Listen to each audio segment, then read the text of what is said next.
On this episode of the Naturist Living Show, the 45th Nude Volleyball Superbowl at White Thorn. This episode of the Naturist Living Show is brought to you by Bear Oaks Family Naturist Park. At Bear Oaks, we offer traditional naturist values in a modern setting. Free your body, free your mind. www.bearoaks.ca.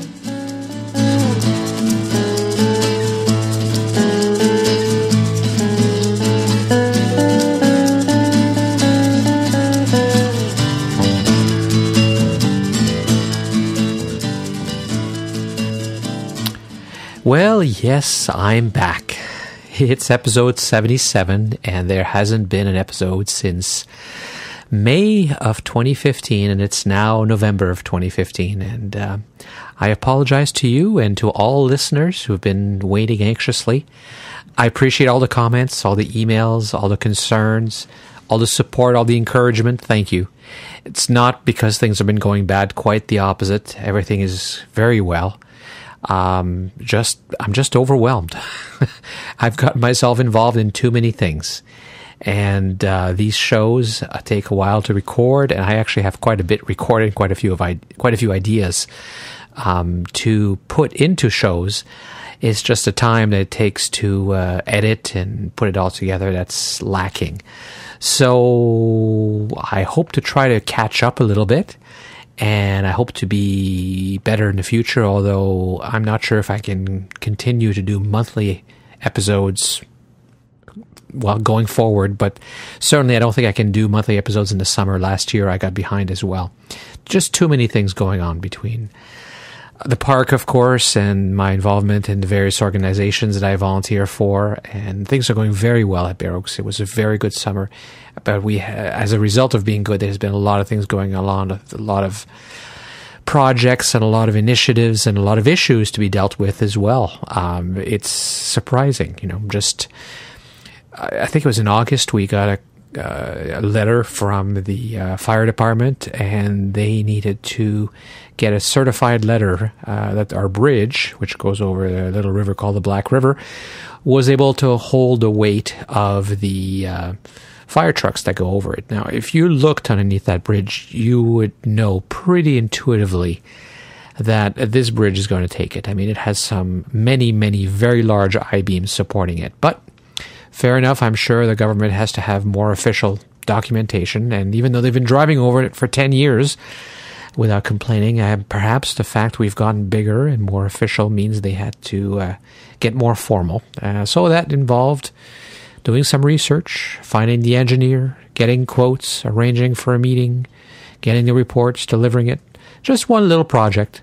One of many that can whittle away your time, particularly when you're not expecting it and you suddenly have to react. So, again, I'm sorry it's not a lack of interest for not doing these shows up to now. It's just been the fact that there's only so many hours in the day and only so many days in the week, as I'm discovering. So, I hope I'm not pod fading. I've heard this term. I heard the term very early on when I got into podcasting, and it means people are losing enthusiasm and energy and interest, and so their shows become less and less frequent.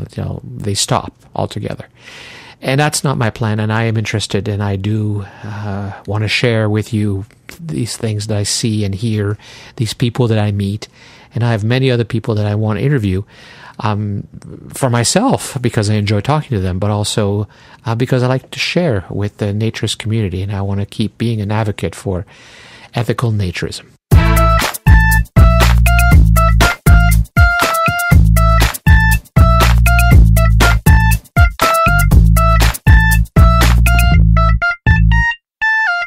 Ladies and gentlemen, welcome to White Thorn Lodge Super Bowl 45!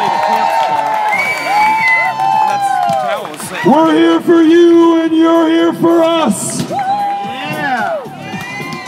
Our men's final, we have a patented match that has gone on for about 8 years now. Canada versus Tiki. Let's give both teams a big round of applause. I've always wanted to go to the Super Bowl, Volleyball Superbowl at White Thorn in Pennsylvania. wanted to go for a number of years. You know, I've covered volleyball in a few places. There was the episode early on about nude volleyball. And then there was also one with Michelle Rauter.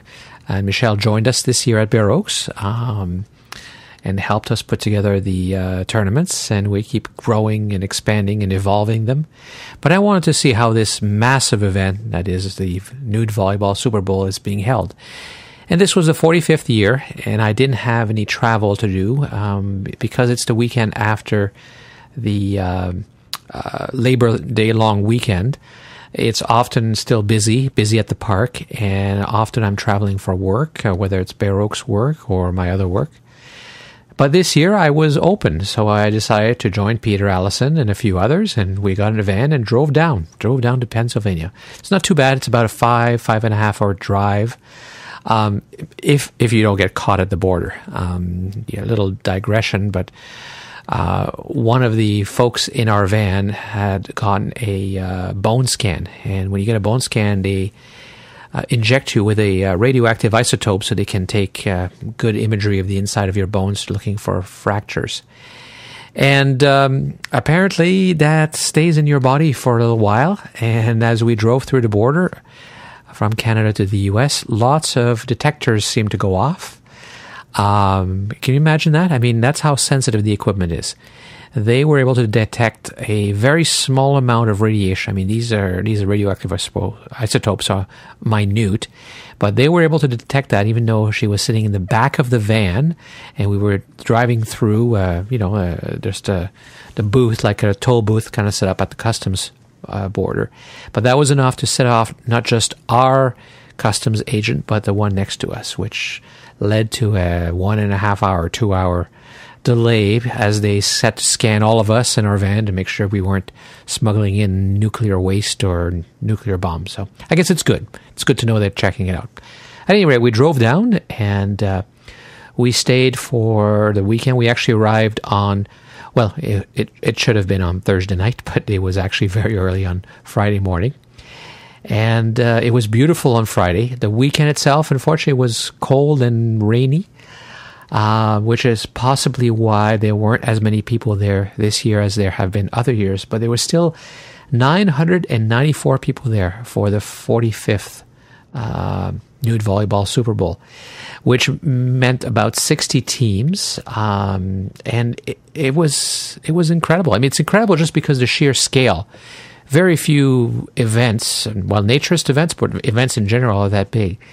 White Thorn is a very large park. They have a lot of space, but still, people were basically camping on top of each other. Terry was very kind enough to lend me and my friends a pop-up tent trailer to sleep in, and it was set up for us when we arrived. But we passed, we had to go walk right by another trailer and a couple of tents before we would get to where our tent trailer was, because people are camped 2 or 3 deep on all the sites. There's no sites anymore. People are everywhere. There's just, I mean, with 994 people, that's not counting the members. That's just visitors. And everybody's staying overnight because of the distance and the remoteness of the club. You got to imagine how big it is and what a massive event it is in terms of just the infrastructure you need, just space for everyone to stay, but the toilets, the food, the directions, the management. I mean, and they did it very, very well. If you haven't been following the Volleyball Superbowl, you should know that it's been going around for a long time, and it's become sort of the mecca for volleyball fans and nude volleyball players, and it attracts young people. It attracts high caliber players.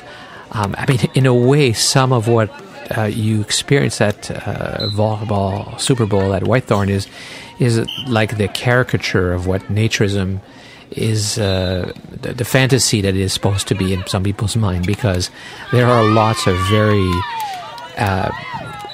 very healthy, very athletic young people, because they are athletes. They are there to play, and they are serious about the game, and they're in fantastic shape. So you see lots of that around, which is, of course, the fantasy that is espoused by non-naturists about, how that's what it's supposed to look like, because that's what it looked like in the exploitive magazines, and this is probably as close as you get to that. But there is everybody. There is every age. Even I was playing in a team, and I wasn't the worst player, I must say. And we weren't the worst team, which was kind of my only goal, is to not be the worst, not suck the most. But we had a good time, and that's what it was about. We went and played as amateurs, and we went to watch, and we had a nice time, despite the weather, despite the cold. People played, and they played clothes-free, many of them, in weather that I found pretty cold. I've become pretty hardy, so I was quite impressed by that. But the most impressive part, of course, was the athletes who were playing at the semi-pro, AA, AAA level. I saw people jumping so high that the net was basically at their waist. I saw moves that I'd only seen in the Olympics. It was a lot of fun to watch as well, and it was an incredible experience. And the tournament started in 1971. Wayne and Betty Alwyn had been big fans of volleyball, and there were games and players and little tournaments all around the Northeast, and they wanted to organize a tournament that brings all the players. And so they made an agreement with White Thorn to host the first one. It was in August of 71. And, White Thorn, I'm sure at that point, was only 10 years old, so that probably seemed like a really good idea to bring a lot of people in. That would be good revenue. And get the club seen by people from the other clubs and maybe from the outside, and to get a little bit more visitors and a little bit better reputation. And it was successful. And shortly after that, they decided the best time to hold it was the weekend following Labor Day. And that, to this day, is still the day it occupies, except with the popularity growing, it has expanded to the fact that it's now really a whole week. That weekend is still the main tournament, but the whole week before is full of events and people showing up early, making a vacation and party out of it. So it's a fascinating event. It has had as many as 2,000 people attending, so double what we saw. And it's great for the movement. It's great to see young people still participating and joining. A lot of that is to do with the Tiki Tombas group, which we'll talk about in a separate episode because they deserve their own show. But it's also because of the incredible organization and vision of the founders and the volunteers in the club who've been pushing for it. And with that, I sat down with Betty. Wayne sadly passed away in 2012. But Betty, or Volleyball Betty as she's known, still plays a key part of the event. You can see her everywhere, talking, smiling, a very cheerful and friendly person. And she was kind enough to sit down with me and tell me a little bit more about what this meant for her. So if you just tell me the story of how you got started. Well, my husband and I, Wayne, we were big into volleyball. We loved volleyball. And we were members here from 68, but they had no teams, but we belonged to Penn Sylvan, and then we formed the Tri-State League that was between 3 clubs. And we made bylaws and everything, and that the rule was we traveled once a month to each club, and that was your club for the weekend. It got a chance for you to see another club. It was yours for the weekend, and there was no ground fees, and the host club made a dinner on Saturday night. And that kept up, and then we did that Tri-State, and then we started going to the Midwest, out here to Green Valley and those places to play. And we formed another league. So we had the 2 leagues going back and forth. We set the schedule, and we were there, and in 71, White Thorn had nothing. They had 1 court, and we came here. The president was our very good friend, and we asked him, could we bring the 2 leagues here to see who's the best? And we'd like a reduced rate and stuff like that, and we set up this, and he said yes. So we brought them here. I think the first year we had 7 teams. Wayne and I both played in the first few Super Bowls, and we won the first one. I played for Pine Tree. And everybody liked it. And the president said, if you come back next year, I'll pave a court. So, okay, so it came back, and it just got popular and picked up. More and more people started to come. And we only had 2 courts, but as the years went on, we built more courts, and I think the 7th Super Bowl, we set a record. It was bigger than the ESA convention. And Wayne and I decided to call it the Super Bowl of nude volleyball. And everybody says, you can't do that. You'll get in trouble with the football Super Bowl. Well, Wayne says, we'll take a chance. We're too little. So it has been the Super Bowl of nude volleyball. And it kept growing, and we kept building more courts. And we attracted people. Well, I think in 77 we had 68 teams. And that was getting up there. And in the 90s, we got up to 97 teams. And they don't register ahead. They come here. And when we built the sand courts, we started on Thursday, we'd put a sign up if you wanted to play on sand all weekend, and we'd get their roster ready Friday night. But all the other teams would come in here. And then one day we decided, Wayne said, we'd always say good morning, so we had this big famous saying. They have the sign on the court, good morning, volleyball lovers. It was like a wake-up call at 7 o'clock in the morning, and they miss it today. And I don't know, it just kept growing, more people coming, and I know already you couldn't walk on a Friday night. It was so crowded around here. But with the rain, this is one of the worst weather. It got hot, but it just kept, we've had people from Germany, Finland, and we also have a player, he still comes. When he was young, he tried out for the Olympic team. And we had ESPN here one time. They brought a team. And it was, they didn't win anything, but it was exciting, to see them and everything. And I don't know. And then we had the opening ceremony, started that. And that goes over big. You light the torch. And since Wayne died, they kind of get me to light the torch. And it's kind of nice. I like it. It makes me feel good. So when you started this, you weren't thinking of doing a national or even an international tournament. What do you think made it change into such an international and such a big thing? Because I think the way it was run, they didn't have to be an ASA member. There was no cards checked. You could bring teams from a college. We used to get college, but all you had to do is play nude in a legalized nudist park. That was a requirement. It was a nude tournament. And the Youngstown radio station used to advertise this, because I was coming home one time, and I had the station on, and they says, oh, by the way, this is the Super Bowl of nude volleyball at White Thorn Lodge, and it was very nice. So, and then we had the plaques over there for a while. We had a guy give the team a plaque, and in the early days, my husband used to get the trophies or the plaques we had, because the club didn't have that much money, so he would get them made, and we had a painter paint them, and it just kept growing. Sorry. That's fine. It got, I don't know, it got to be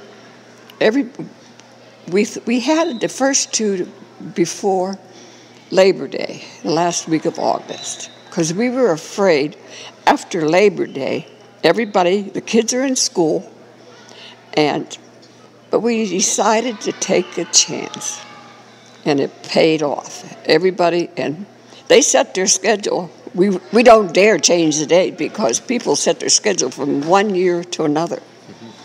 And now the last 5 years or so, they have made it, they still keep the rate reasonable.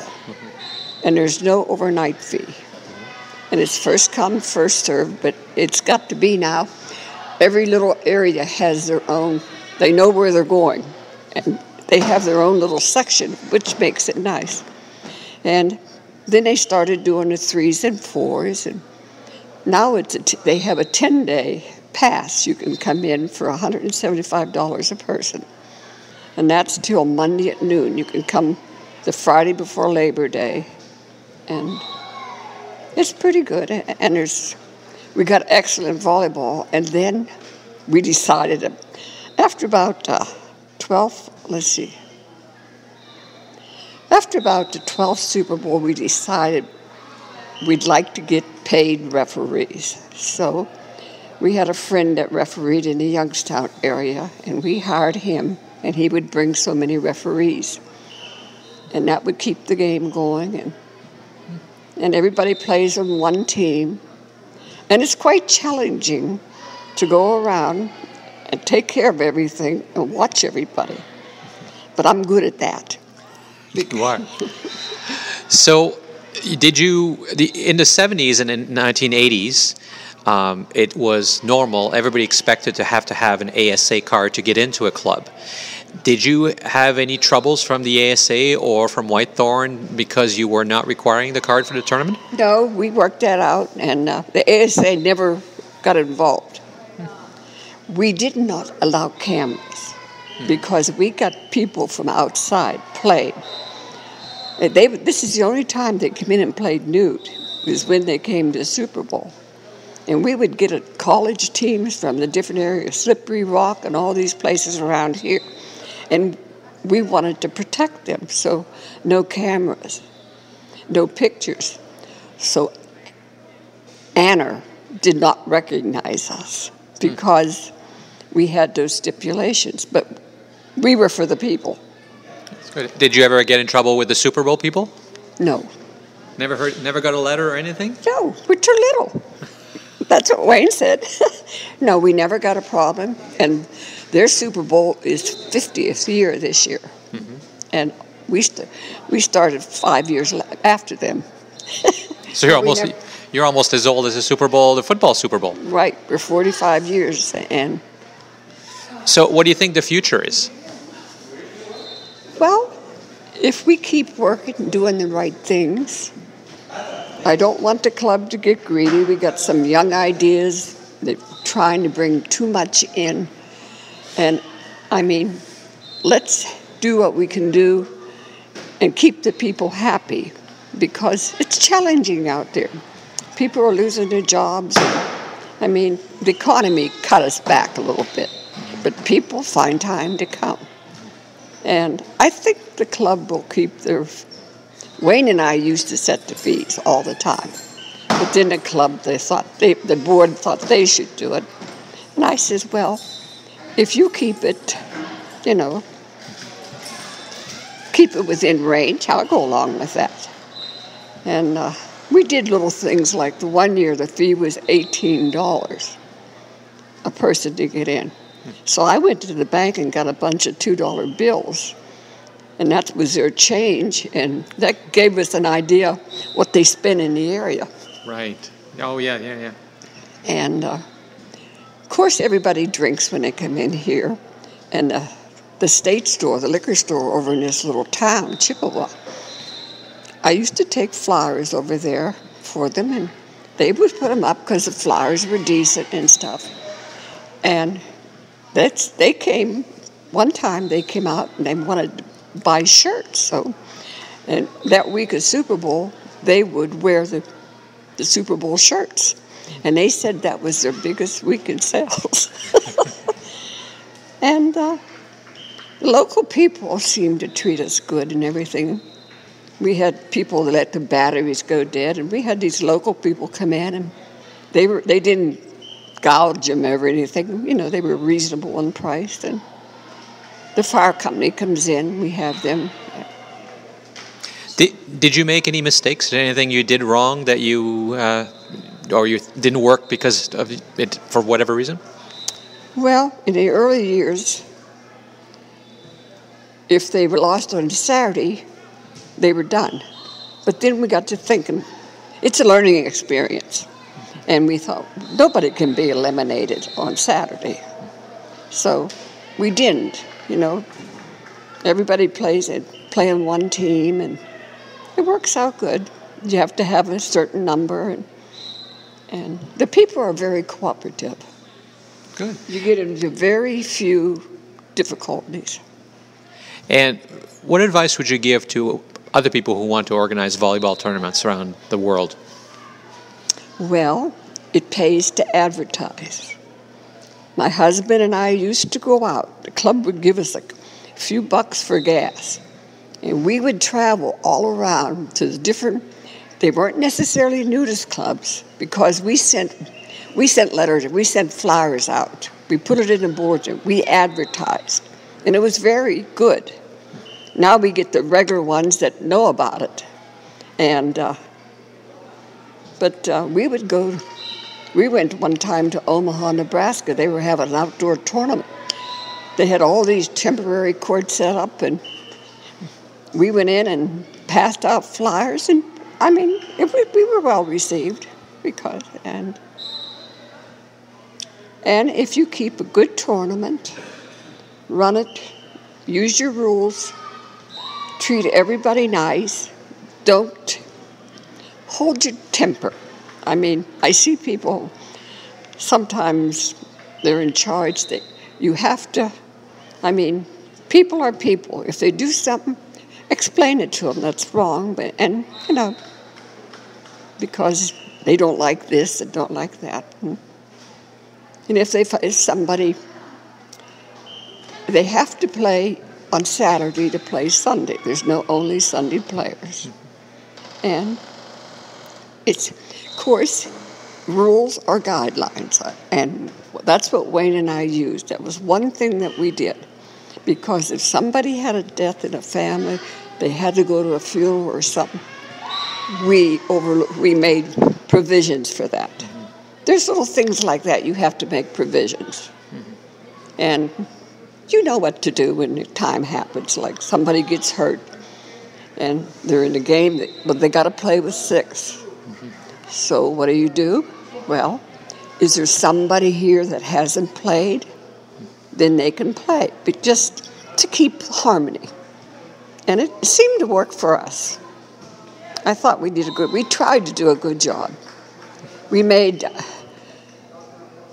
when you get 600 volleyball players out here, I mean, and then the corn roast was always nice. I mean, that was something just little things that you give them a free corn roast, and it still goes on today. Did anybody ever think it was too big, that it needed to not grow so much? Yes. Wayne says, we're going to do what we can. We're going to reach. We did 97 teams as high as we got, and we were going for 100. But there was a lot of harmony. It was good. Now, despite the success of the tournament itself, the club is a relatively small club with only a few hundred members. And this one big event, of course, dwarfs all that, and they certainly have the space for it. But volleyball itself at the club had been in a decline for a while, until a few years ago when Terry, affectionately known as Hippie Terry, really brought volleyball back to the club outside of the Volleyball Superbowl, and really pushed for the development of better courts and more courts. I think there was a dozen courts set up, sand courts, grass courts, and several hard courts as well. And so I sat down with Terry, who is also a really wonderful person to chat with. I love that mustache. Thank you. That's the first thing I want to say when you talk about it. So, Terry, I am told that volleyball at White Thorn was kind of on a decline, and you brought it back. How did you do that? We did that by just inviting all the guests to come play at whatever level they did, and be friendly and invite people and just have fun. And we started doing it on Saturdays, because usually on Sundays that's when we have our really good volleyball players. Yeah.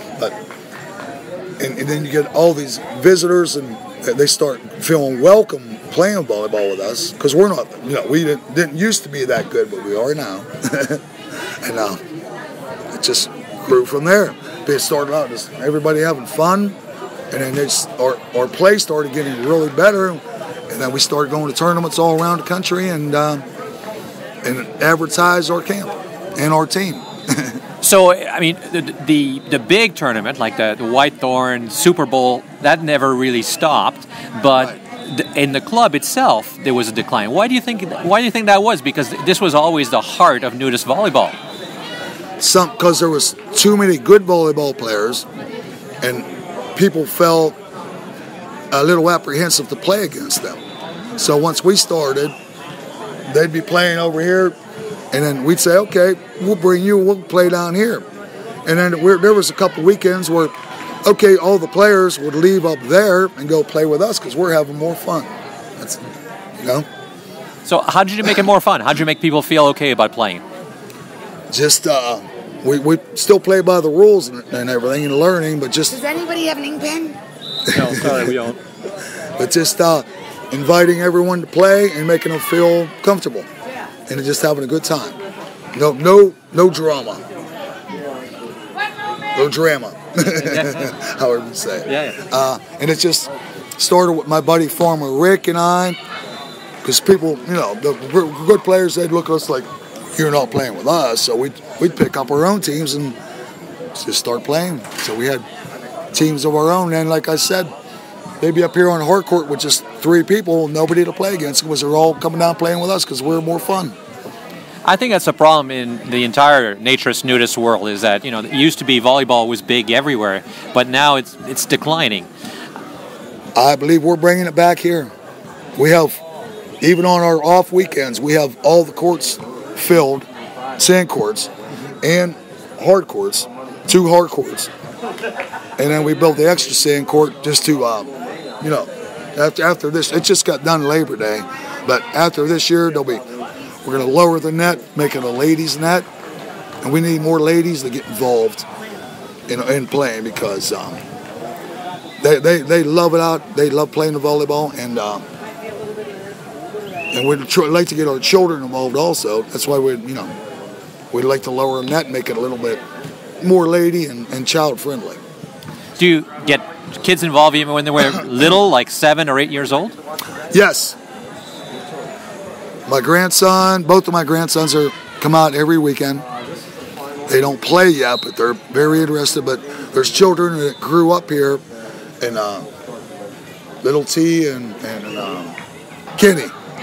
We started them playing, just having fun because nobody would let them play, and now they're like B players. So how do you organize it? Do you guys do you have a time where you all get together? Do you organize actual games? Do you have challenges? What is it how do you put it all together? We do Friday night, we have it under the lights. That's for everybody to play and just have a good time. And it goes on until 1 o'clock in the morning. And Saturdays we do sand.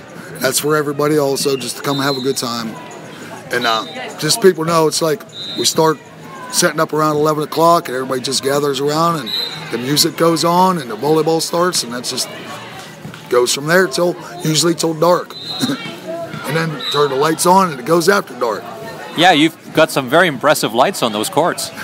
Yes, we do, thanks to my buddy Mark, yes. What was the motivation for that? Because we can't play enough volleyball. and so why are you Hippie Terry? Well, because I got long, beautiful hair. You do. And it's just my hippie attitude. This is my nickname. And I can't believe you got grandchildren. Oh, yes, I have grandchildren. And I have 3 generations of nudists here. My son, my daughter, and both of my grandsons and their spouses all come. And my daughter and her boyfriend, soon to be whatever, they're all members. And why do you think volleyball is so great to play nude? There's a lot of sports. Because I played it with my clothes on and it sucks. But why volleyball? There's lots of sports. Well, we also play cornhole and horseshoes and bocce and tennis. Mm-hmm. It's just not volleyball. We have a lot of things we do here nude, and we have, like I said, our beautiful swimming pool and our hot tub and sauna. and just being out in nature. Period. That's our goal, and we have beautiful trails too. White Thorn, as I was saying, was formed in 1961, and it's a cooperative club. It's set in the hills of western Pennsylvania near the Ohio border. In fact, they were telling me they just purchased some land that's adjacent to the club, which they may develop, which is actually in Ohio. It's in a mountain range that's known as the Appalachian Mountains, and that gives it this beautiful rolling terrain. I mean, wonderful walking around, lots of hiking trails going down the sides of these hills and valleys, rich forest, and you can, from the club, there's places where you can see for miles because of the valleys below and how high they are located. There's lots everywhere. They have over 80 hectares, which about 200 acres, lots of space, and the club itself is and has always been a cooperative club. A cooperative club is an interesting club, and I think I've talked about it before, because in a cooperative club, everyone is expected to participate and give of their time and efforts, which is what keeps their membership down. Membership is incredibly inexpensive at White Thorn. But you have to spend time and you have to donate and work for that as well. And there's no option to pay extra as there is in some clubs. You really have to work. And you have to be accepted.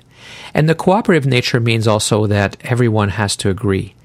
And that's why, in some clubs that I've seen, the development is really minimal. Big events like the Volleyball Superbowl are shunned because the members want to keep the club for themselves. They want to keep it quiet. They're not really that interested in visitors because visitors mean work and trouble. And they don't always spend a lot of time and money on infrastructure because it means they would have to pay more in dues. But that wasn't true at White Thorn. I saw a beautiful pool, which is obviously not very old, with a huge deck and a hot tub, 2 hot tubs actually, a wonderful clubhouse, facilities that are very well maintained and well built. Not shacks, but brick walls and solid double pane thermal windows. And they also have lots of camping spaces for visitors, rental cabins that are also very well built. So a really well put together club. They obviously managed to make it work. Now, I did hear from members that there's always conflict, there's disagreements, which is normal. It's democracy. Democracy's messy. Dictatorships are easier, as long as you like the dictator. But it seems to work for them. And they continue to do the Volleyball Superbowl. And I've got to tell you, the number of volunteers, the smiles I got from the members who were volunteering, the helpfulness of everyone was incredible. They mobilize a small army just from the making of food to feed. Imagine feeding thousands of people potentially, nearly 1,000 this time.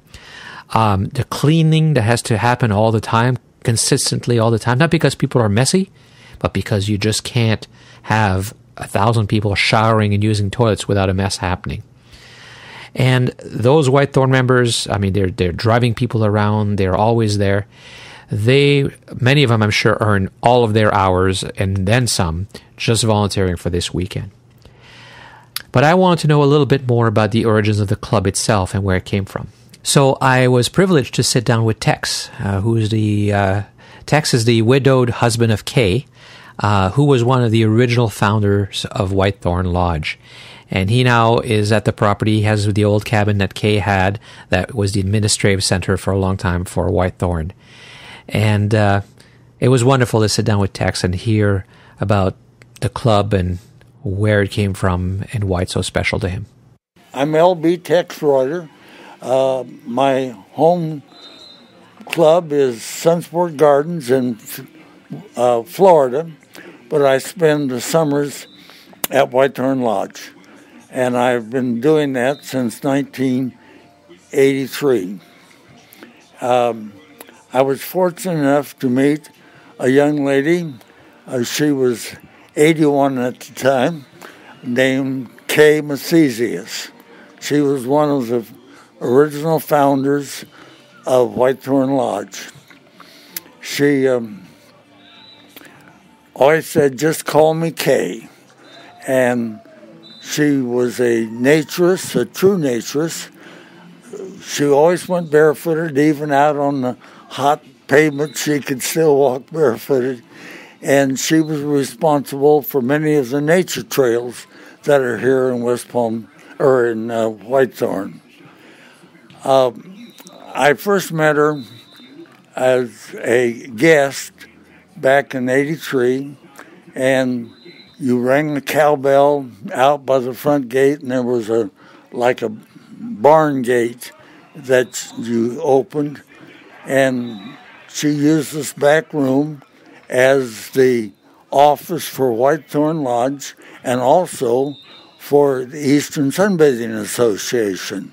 And she became the secretary of the ESA at a time when, before my time.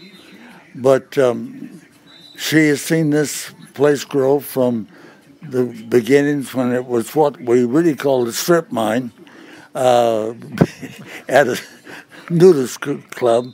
But the flats that you see down here was a coal mine, strip mine. And then down what we call the flats was another one.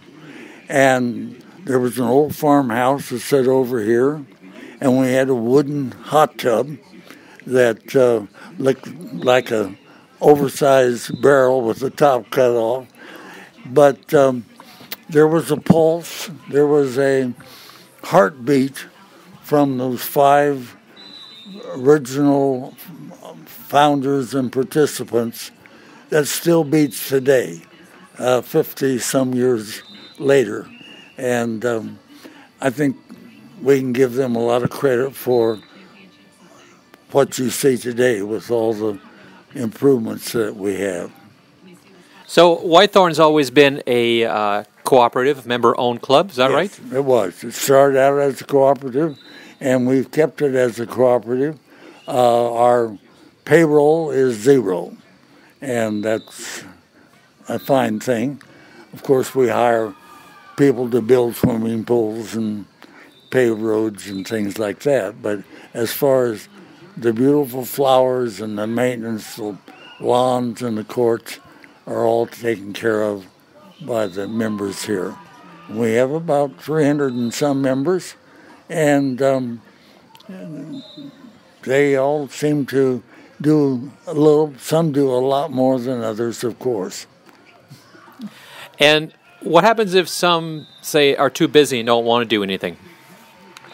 Well, there's not much you can do about it. People have been asked to leave in the past because they felt like they did not want to participate in the upkeep. But usually people do a little bit. As you can see my thumb, I sliced onions for about 5 minutes and and of course I'm to the age now where a lot of people say, "Oh, you're too old, you can't do that." But can I ask how old you are? I'm 95. Wow, that's impressive. Thank you. And I served my apprenticeship, and I washed dishes and took care of the hot tub and things like that. But now I'm to the age where they think I'm too old to do much. I just kind of watch. And what year did you first come here? In '83, I first came, and then I visited, and I fell in love with the place, and guess it was probably 6 or 7 years before I was able to come back again. But then I came to play volleyball. That was my hook. I wanted to come up and play volleyball, and my daughter here started coming with me, and we've come. You'll see all the trophies on the wall. We played a lot of volleyball, but I haven't played now for about 12 years.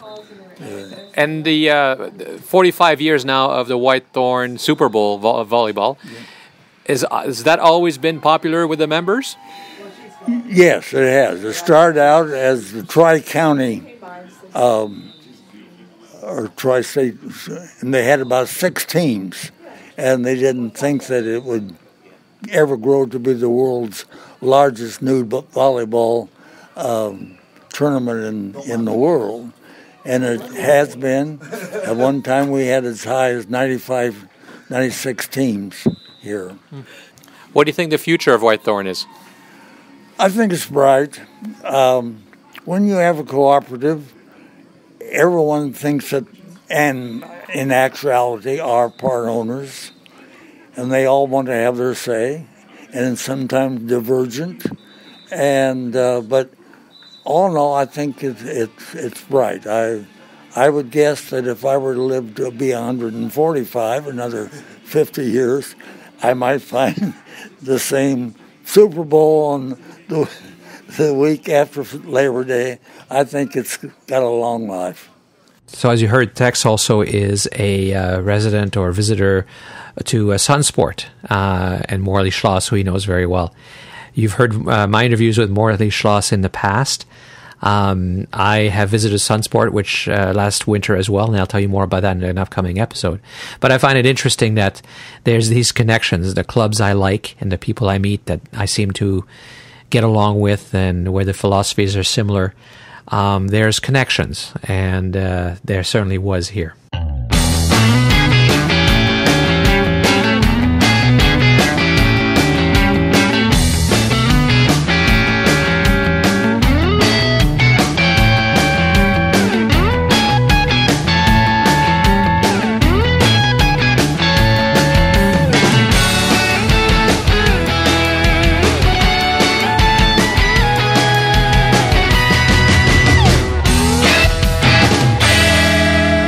So that's all for this episode of the Naturist Living Show. Thank you again for listening. Thank you for your patience, and sorry for not having so many shows.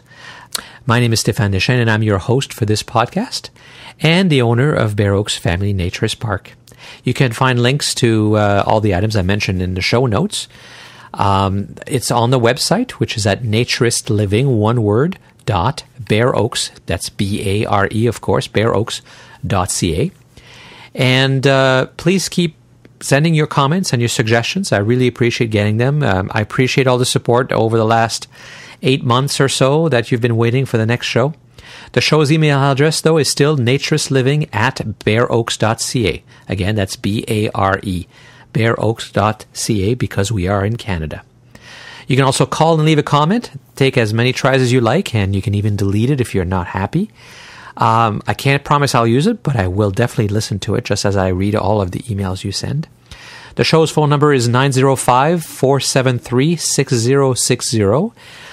If you're outside of North America, the country code is 1. And I'd met extension 333 because that's the main line for Bear Oaks Family Naturist Park. You can also call toll-free within North America, 1-888-373-9124.